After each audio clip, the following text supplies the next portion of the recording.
우리가 인생을 잘 살아내기 위해서는 흔히 우선순위가 중요하다고 말합니다.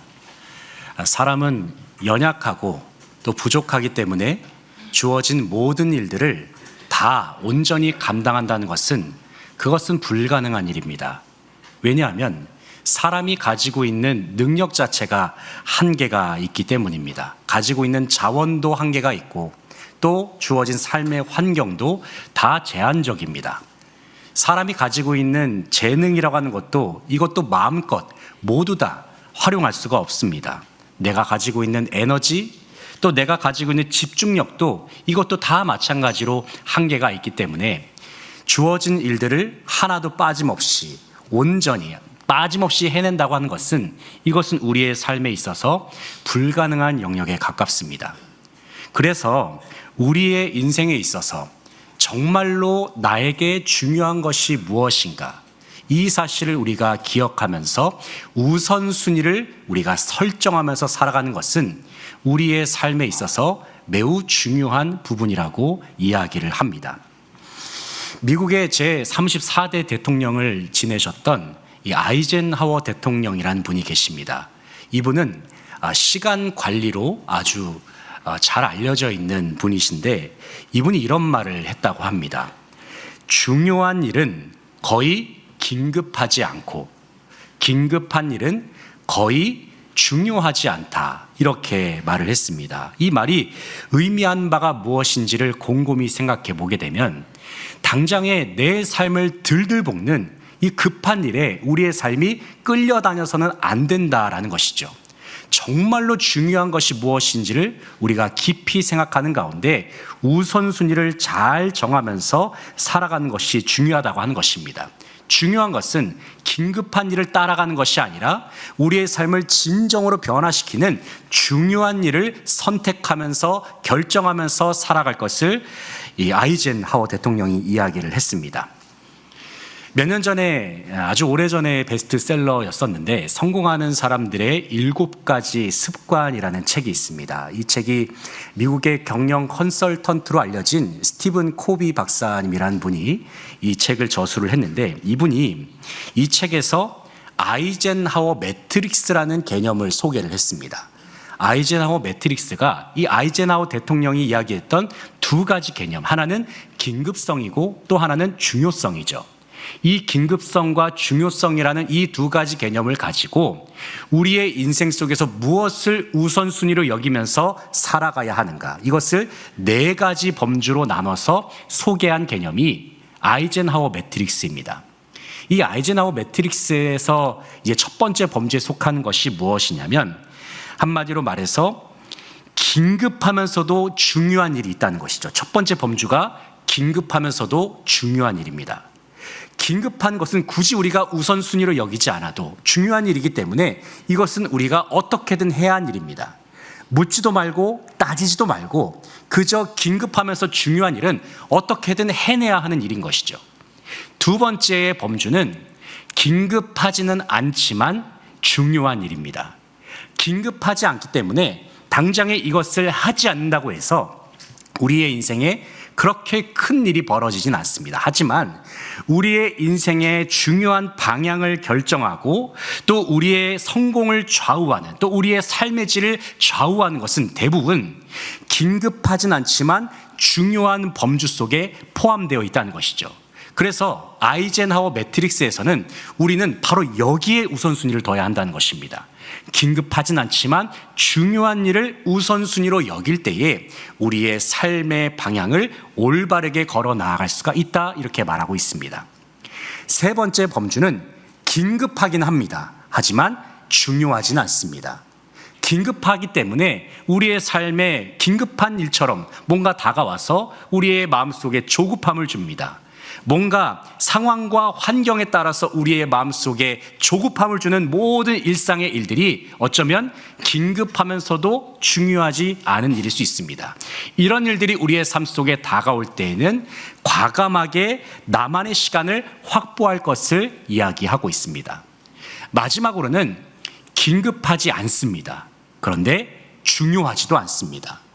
긴급하지도 않고 중요하지도 않은 일들은 그저 우리의 삶을 갉아먹는 것이죠. 이런 것들은 과감하게 잘라내고 정리해야 할 것을 조언하고 있습니다.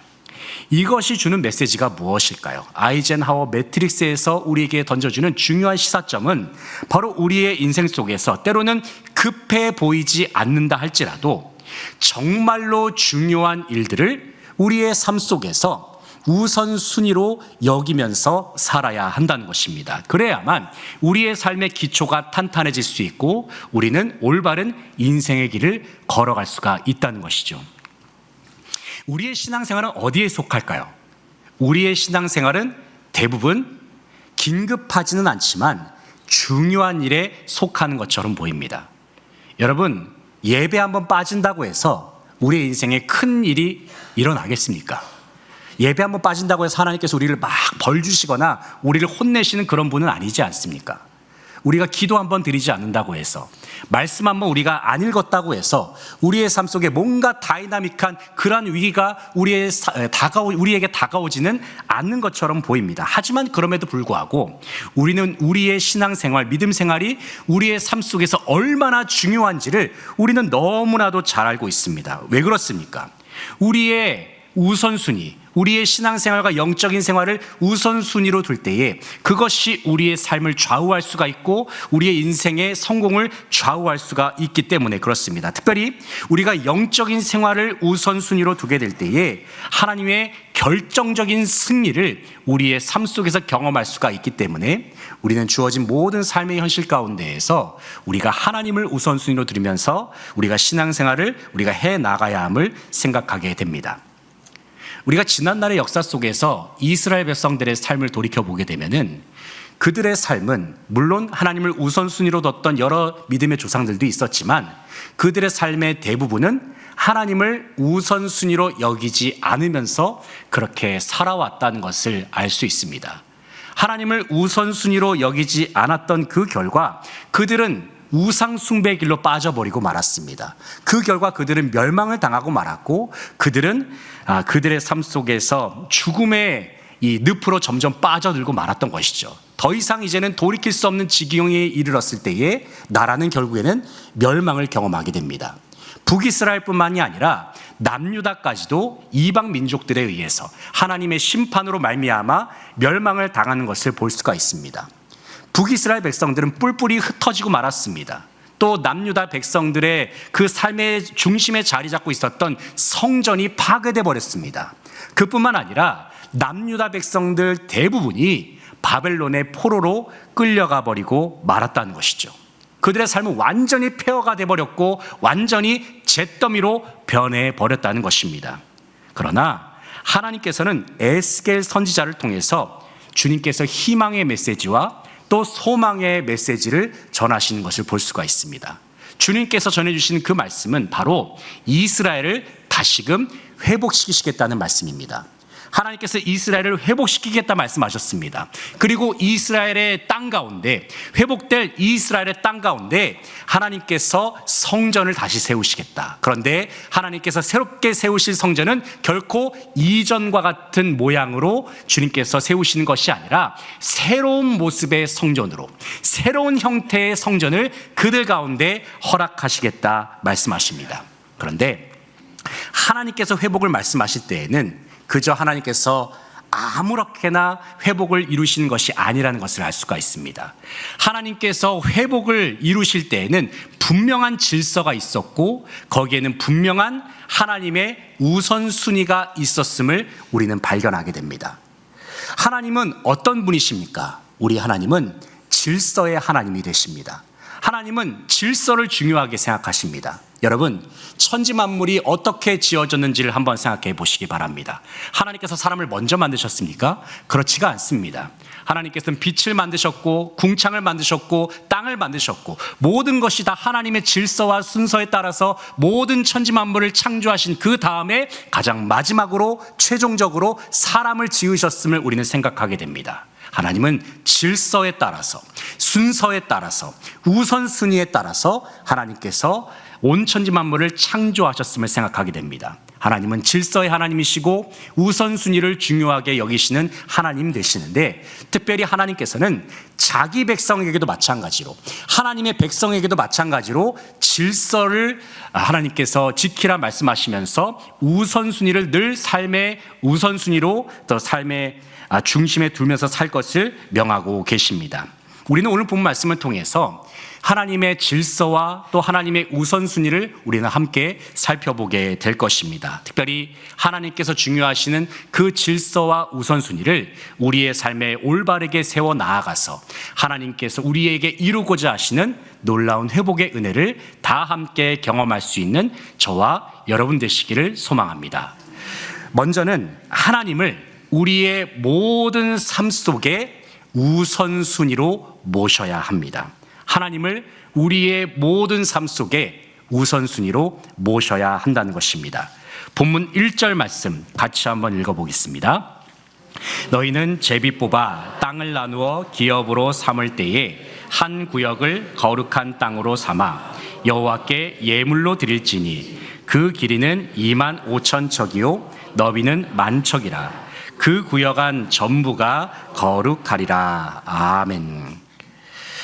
오늘 본 말씀 1절을 보게 되면은 하나님께서 이제 회복될 이스라엘 땅에서 이제 땅을 분배를 하고 계십니다. 그런데 하나님께서 땅을 분배하시기 가장 첫 번째 순서로 하나님께서는 한 구역을 거룩하게 구별해서 하나님 앞에 예물로 바치라, 예물로 드리라, 그렇게 말씀을 하셨습니다.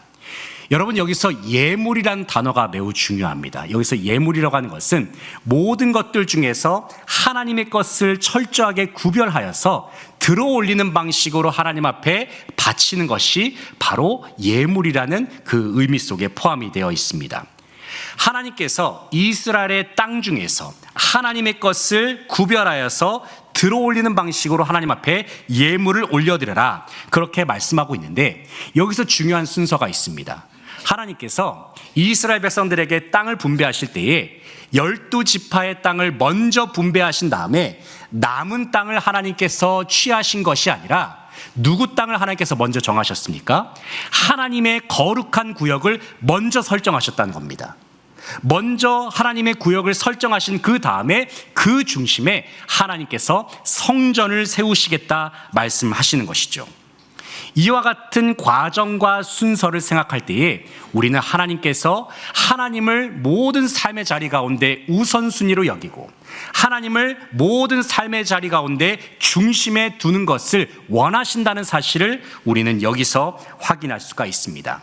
우리가 성경을 읽어보게 되면은 하나님께서는 하나님 앞에 예물을 바칠 때에 하나님 앞에 처음 것을 올려드릴 것을 말씀하십니다.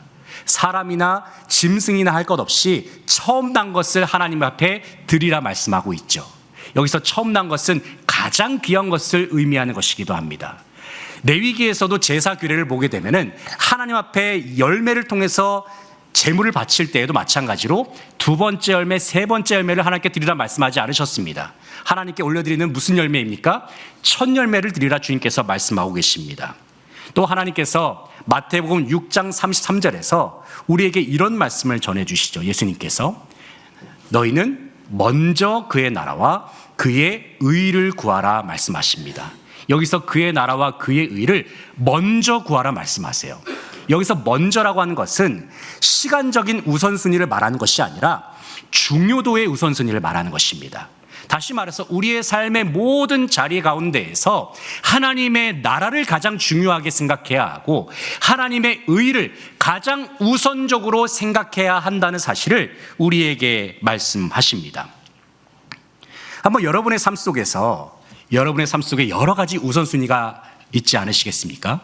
한번 여러분의 삶 속에서 우선순위를 한번 1위부터 10위까지 한번 쭉 나열해 보셨으면 좋겠습니다. 한번 여러분의 마음속에서 1위부터 10위까지 무엇이 여러분의 우선순위로 자리 잡고 있는가를 한번 생각해 보시기 바랍니다. 그 중에서 하나님은 여러분의 우선순위 중에서 몇 위의 위치에 계십니까? 우리가 가지고 있는 시간과 물질과 건강, 하나님을 위해서 가장 우선적으로 우리의 시간을 쓰고 있습니까? 우리의 물질을 쓰고 있습니까? 우리의 건강을 하나님을 위해서 가장 우선적으로 사용하고 있느냐, 그 말입니다. 우리가 조금만 더 깊이 생각을 해보게 되면 사실 우리에게 주어진 시간, 우리에게 주어진 건강, 내가 누리고 있는 모든 것들 조금 더 생각해 보게 되면 이것은 다 내 것이 아니라 사실은 다 하나님의 것이라는 사실을 우리가 기억하게 됩니다. 모든 것이 하나님께서 우리에게 주셨기 때문에 우리가 누리고 있는 것이죠. 하나님께서 우리에게 허락하셨기 때문에 우리가 이 모든 것들을 누리고 있는 것입니다. 특별히 우리 하나님께서는 모든 천지 만물을 창조하신 창조주가 되십니다. 그리고 우리 하나님께서는 온 천지 만물을 통치하시고 다스리시는 통치자요 주권자가 되십니다. 우리가 이 사실을 기억하게 되면 우리의 가장 귀한 것을 하나님 앞에 드리는 것, 이것은 어쩌면 지극히 너무나도 당연한 일이라고 말할 수 있습니다. 그러므로 우리는 우리의 인생의 모든 결정의 순간, 모든 선택의 순간도 마찬가지로 우리의 우선순위가 되시는 하나님을 기준으로 삼아서 우리는 모든 것을 판단하고 결정해야 할 것입니다. 성전의 가장 중심에, 이스라엘 땅의 가장 중심에 가장 먼저는 성전이 세워졌다는 사실을 다시 한번 깊이 생각할 수 있길 바랍니다. 모든 삶의 중심에 하나님을 우선순위로 여기면서 하나님을 기준으로 삼으면서 주님께서 우리에게 허락하시고자 하는 놀라운 회복과 은혜를 다 함께 누릴 수 있는 저와 여러분 되시기를 소망합니다. 두 번째는 우리는 하나님을 예배하는 일을 우선순위로 삼아야 한다는 것입니다. 우리에게 주어진 모든 일들 속에서 하나님을 예배하는 것이 우리의 우선순위가 되어야 합니다. 본문 5절, 6절 말씀 같이 한번 읽어보겠습니다. 또 길이는 2만 5천 척을, 너비는 1만 척을 측량하여 성전에서 수종드는 레위 사람에게 돌려 그들의 거주리를 삼아 마을 20을 세우게 하고, 구별한 거룩한 구역 옆에 너비는 5천 척을, 길이는 2만 5천 척을 측량하여 성읍의 기지로 삼아 이스라엘 온 족속에게 돌리고. 아멘. 자, 먼저 하나님께서는 회복된 이스라엘의 땅 가운데 거룩한 구역을 먼저 구별하시겠다 말씀하셨죠. 이 거룩한 구역이 먼저는 첫 번째 부분은 제사장에 관한 땅, 제사장이 거주할 땅을 이제 2만 5천 척 그리고 1만 척에 걸쳐서 제사장의 몫으로 할당을 하시고, 그 다음에 레위인의 몫으로서 거룩한 구역을 길이는 2만 5천 그리고 너비는 1만 척으로 해서 그렇게 총 2만 5천 그리고 넓이는 2만 척, 이 정도 되는 구역을 하나님께서 거룩한 구역으로 정하셨습니다. 그러면서 이 거룩한 구역 주변에 하나님께서 레위인을 위한 기업을 주시겠다 말씀하셨습니다. 근데 이 부분은 조금 우리가 어색하게 들릴 수도 있습니다. 왜냐하면 사실 성경에서 레위인은 원래는 기업이 없는 지파였기 때문입니다. 레위인은 성전의 직무를 감당하는 사람들이었고 또 예배에 대한 일들을 전담하는 사람들이었기 때문에 그들은 기업이 없었고 각 지파에 흩어져서 살기도 했고, 그렇게 살아가면서 성전의 일을 감당했던 사람들이 바로 레위인이었습니다. 그런데 하나님께서 새롭게 회복될 이스라엘 땅 안에서는 레위인을 위한 구역을 주시겠다 말씀하십니다. 그런데 레위인들에게 주셨던 그 구역의 위치가 중요합니다. 레위인들이 거주하고자 하는 그 땅은 바로 성전 곁이었습니다. 성전 곁에서, 성전 가까이에서 살도록 하나님께서 레위인들의 땅을 지정해 주셨다는 사실입니다. 그렇다면 하나님께서는 왜 회복될 땅에서 가장 먼저 거룩한 구역을 먼저 설정하시고 그 다음에 레위인의 지파, 레위 지파의 그 땅을 하나님께서 구별하여서 그들에게 할당을 하셨을까요? 왜 이것을 하나님께서 우선적으로 정하셨을까요? 왜냐하면 회복될 이스라엘 땅 가운데에서 우선적으로 그들에게 회복되어야 할 것은 바로 예배였기 때문입니다. 이스라엘에게 가장 우선적으로 회복되어야 할 것은 바로 예배라는 사실이죠.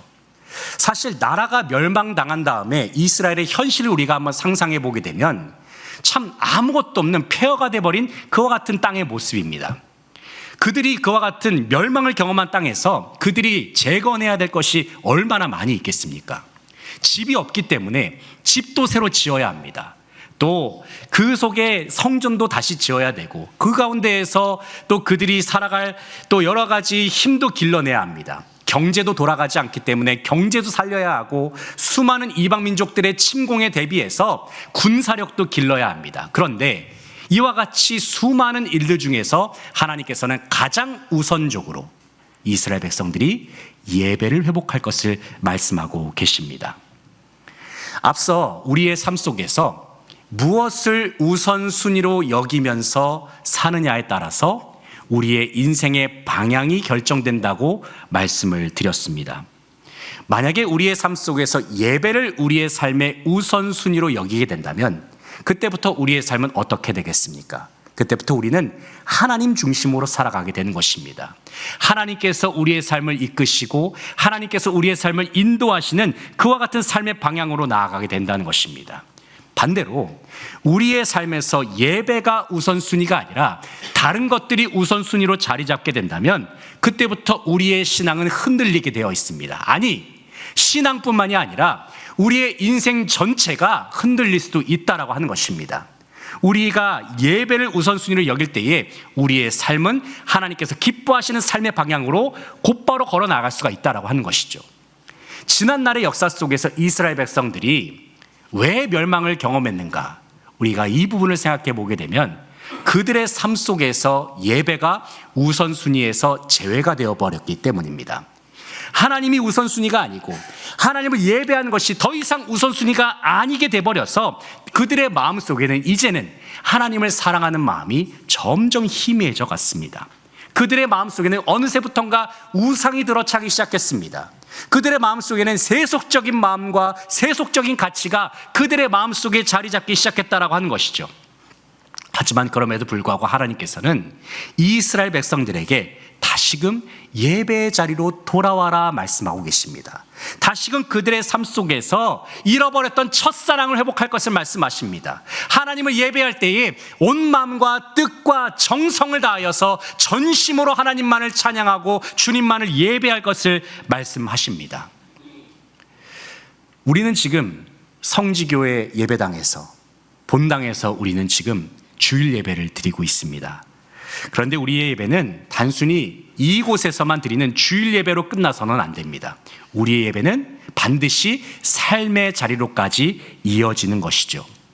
우리가 잘 알고 있는 로마서 12장 1절 말씀에서 사도 바울이 뭐라고 말씀하고 계십니까? 한번 그 말씀을 같이 한번 읽어볼 텐데 화면 한번 같이 보면서 말씀을 읽어보도록 하겠습니다.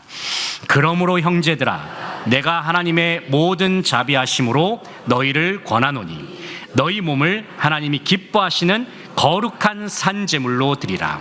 이는 너희가 드릴 영적 예배니라. 아멘. 여러분, 이 말씀이 의미한 바가 무엇일까요? 이제 우리가 드리는 예배는 더 이상 구약시대의 예배처럼 제물을 바치면서 짐승을 바치면서 제물로 올려드리는 그와 같은 형태의 예배가 아니라고 하는 것입니다. 이제 우리에게 주어진 예배는 일상에서 몸으로 삶으로 드리는 예배가 바로 우리에게 주어진 영적인 예배라 말씀하고 있습니다. 이런 의미에서 우리의 예배는 더 이상 예배당으로 끝나서는 안 됩니다. 우리의 예배는 이제 설교를 마치고 우리가 폐회송을 부르고 나서 축도를 마치고 나면 이제 예배당 문이 활짝 열리지 않겠습니까? 예배당 문이 활짝 열려서 우리가 삶의 자리로 나아갔을 때에 그곳이 우리의 새로운 삶의 예배당이 되는 것이고 그것이 바로 우리의 은혜의 자리가 된다라고 하는 것입니다. 그때부터 우리의 삶의 예배가 시작이 되면서 주님과 동행하는 그 삶 자체가 우리의 진정한 예배의 삶이라고 말할 수 있습니다. 성전 곁에 거주했던 레위인들의 삶의 모습을 다시 한번 기억할 수 있기를 바랍니다. 그래서 우리의 모든 삶의 자리 가운데에서 하나님을 예배하는 것을 우선순위로 여기면서 매일의 삶 속에서 주님과 함께 동행하면서 살아갈 수 있는 저와 여러분의 복된 삶이 되시기를 소망합니다. 마지막으로는 왕이신 하나님의 통치를 우리는 우선순위로 삼아야 합니다. 하나님은 만왕의 왕이 되시고 내 삶의 주인이 되십니다. 우리는 주님의 통치, 주님의 다스리심을 우리의 우선순위로 삼아야 하는 것입니다. 본문 7절 말씀 같이 한번 읽어보겠습니다. 드린 거룩한 구역과 성읍에 기지된 땅의 좌우편 곧 드린 거룩한 구역의 옆과 성읍의 기지 옆의 땅을 왕에게 돌리되 서쪽으로 향하여 동쪽으로 향하여 동쪽 국경까지니 그 길이가 구역 하나와 서로 같을지니라. 아멘. 자, 방금 읽은 말씀을 보게 되면 하나님께서 왕에게도 땅을 분배하셨습니다. 먼저는 하나님께서 거룩한 구역을 정하시고 그곳에 하나님께서 성전의 자리를 우선적으로 마련하셨습니다. 그 후에 하나님께서 그 성전 거룩한 구역 주변에 누구를 살게 하셨습니까? 레위인들을 살게 하셨죠. 레위인들을 살게 하신 그 이후에 하나님께서는 왕이 어느 지역에서 살아야 하는가 그 구역을 정해 주시는 것을 볼 수가 있습니다. 그런데 왕이 살아가는 그 지역을 보게 되면은 이스라엘 영토의 중심이 아니라는 것을 우리가 확인하게 됩니다. 여러분, 중심에는 누가 계십니까? 중심은 누구의 땅으로 구별되었습니까? 하나님의 땅으로 구별되었습니다. 하나님의 거룩한 구역으로서 하나님께서 우선적으로 구별하셨다는 거예요. 그렇다면 왕에게 정해진 구역은 어떤 모양으로 되어 있는가를 보게 되면 왕의 땅은 중심에 있는 성전, 중심에 있는 그 거룩한 지역을 좌우로 감싸는 형태로서 그들의 땅이 주어졌다라고 하는 겁니다. 우리는 이와 같은 땅의 구조를 우리가 생각할 때에 하나님께서 이스라엘 왕에게 주시고자 하는 분명한 사명이 무엇인지를 확인할 수가 있는 겁니다. 그것은 바로 이스라엘 왕도 마찬가지로 하나님의 임재가 있는 거룩한 구역을 지켜내야 할 사명이 있다는 것입니다. 하나님의 임재가 임하는 성전을 지켜야 할 사명이 이스라엘 왕 가운데 있다는 것이죠. 이스라엘을 통치하시는 진정한 왕은 더 이상 사람 왕이 아니라는 겁니다. 이스라엘의 진정한 왕, 아니 온 세상과 천지 만물을 다스리시고 통치하시는 진정한 왕은 사람이 아니라 오직 하나님 한 분만 되신다는 사실을 하나님께서 분명히 말씀하십니다. 그래서 이스라엘 왕도 마찬가지로 새롭게 회복된 땅에서 이제 등극하게 될 이스라엘 왕도 마찬가지로 성전 중심의 질서 아래 거해야 한다는 것을 하나님께서 말씀하십니다. 그러면서 이스라엘 왕도 마찬가지로 하나님의 통치 아래에 있어야 하고 하나님의 말씀에 순종하는 삶을 살아야 할 것을 말씀하십니다. 지난 이스라엘의 대부분의 왕들을 생각해 보게 되면 물론 다윗 왕과 같은 훌륭한 왕들도 있었지만 대부분의 왕들은 하나님의 말씀에 불순종하고 대부분 악한 길을 걸어갔던 것을 보게 됩니다. 그들은 하나님의 통치 아래 있지 않았습니다. 하나님의 통치 아래 그들이 거하지 않음으로 말미암아서 그들은 실패하고 말았어요. 하나님보다 더 높아지려고 했습니다. 그들은 목자의 마음으로 이스라엘을 다스리고 통치해야 했지만 목자의 마음이 아니라 사나운 이리의 모습으로 그렇게 백성들을 압제하고 통치했던 사람들이 당시에 이스라엘 왕이었습니다. 하나님의 통치를 거부하고 자기들의 욕심을 앞세우고 또 그들이 포악한 모습으로 그들이 통치를 일삼은 결과 나라는 범죄의 온상이 되었고 그들의 무능함으로 말미암아 결국에는 이스라엘은 패망의 길로 걸어갔다는 것을 우리는 지난 역사를 통해서 보게 됩니다. 그러나 회복된 이스라엘의 모습을 하나님께서 보여주시는데 회복된 이스라엘의 모습, 회복된 이스라엘에서 왕으로서 등장하는 그 이스라엘의 참된 왕은 이제는 하나님의 통치에 순종하여서 주님의 마음으로 온 땅을 다스리는 모습으로 통치할 것이다. 그렇게 말씀을 하고 계십니다. 한번 본문 8절 말씀을 같이 한번 읽어보겠습니다. 8절 말씀입니다. 이 땅을 왕에게 돌려 이스라엘 가운데에 기업으로 삼게 하면 나의 왕들이 다시는 내 백성을 압제하지 아니하리라. 그 나머지 땅은 이스라엘 족속에게 그 지파대로 줄지니라. 아멘. 자, 하나님께서 새로운 땅에서 이제 등장하게 될 참된 왕의 모습을 보여주고 계십니다. 더 이상 백성들을 힘으로 압제하지 않는 왕, 바로 주님의 마음으로 진정한 하나님의 통치를 실현하는 왕이 등장하게 될 것임을 말씀하십니다. 특별히 하나님께서는 이스라엘과 온 세상을 다스리시고 통치하실 진정한 왕을 우리에게 보내주셨습니다. 그분이 누구십니까? 바로 우리 주 예수 그리스도이십니다. 우리 주 예수 그리스도께서는 강력한 힘을 가진 모습으로 우리 위에 군림하지 않으셨습니다.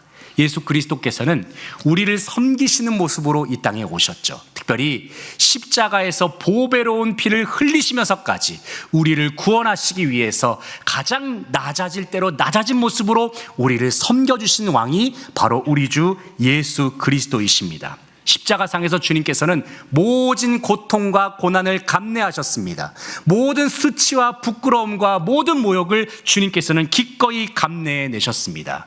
그 십자가의 길이 고난의 길이고 죽음의 길이라는 것을 주님께서는 알고 계셨지만 주님은 그 길을 끝끝내 걸어가셨습니다. 예수 그리스도께서 그 십자가의 길을 걸어가신 이유가 무엇입니까? 바로 그것이 아버지 하나님께서 온 세상을 구원하시는 구원의 계획이 바로 십자가 안에 들어 있었기 때문입니다. 그래서 하나님께서는, 성부 하나님께서는 아버지 하나님의 뜻에 온전히 순종하신 독생성자 예수 그리스도를 우리 아버지 하나님께서 지극히 높여주십니다. 지극히 높여주실 뿐만이 아니라 모든 이름이 주님의 이름 앞에 무릎을 꿇을 수 있도록 주님께서 가장 높은 이름으로서 하나님께서 만왕의 왕으로서 우리 주 예수 그리스도를 가장 높이 지존하게 주님께서 세워주셨다는 사실이죠. 특별히 우리가 하나님을 믿는다라고 하는 의미를 다시 한번 생각해 볼 수 있길 원합니다. 우리가 하나님을 믿는다라고 하는 것, 이것은 결코 가벼운 의미의 말이 아니라는 것을 생각하게 됩니다. 우리가 하나님을 믿는다라고 하는 것은 주님을 내 삶의 왕으로 모셔드립니다라는 의미입니다. 우리가 주님의 통치 아래 거하겠습니다. 우리의 삶의 모든 주도권을 주님 앞에 내어 맡기겠습니다. 주님 나를 다스려 주시옵소서. 주님 나를 통치해 주시옵소서.